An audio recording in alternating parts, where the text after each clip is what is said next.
Яг Монгол улсад яг хүний эрхийг дээдлсэн ч гэдэг юм яг тийм орны танд таны бодлоор орж чадчихна.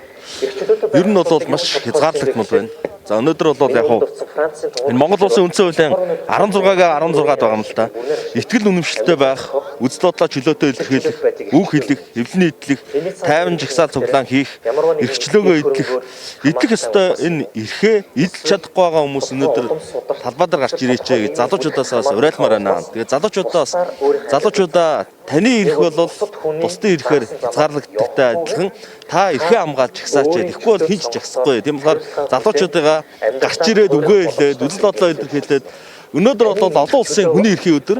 Тийм болохоор та бүхэн минь талбай дээр гарч ирээд үг үзэл бодлоо илэрхийлж энэ иргэдээ сэтгүүлчтэй мөн одоо залуучуудаа наашаа гарч иж бидэнтэй нэгдэж өөрсдийнхөө энэ хязгаарлагдмал эрх чөлөөнийхөө талаар өөрсдийнхөө бодлыг бас бусад залуучуудтайгаа хуваалцаасаа гэж хүсэж байна. Тэгээ уриалж байна. Энэ залуучуудаас талбай дээр гарч ирээд өөрсдийнхөө энэ идэх ёстой эрхээ идлээч.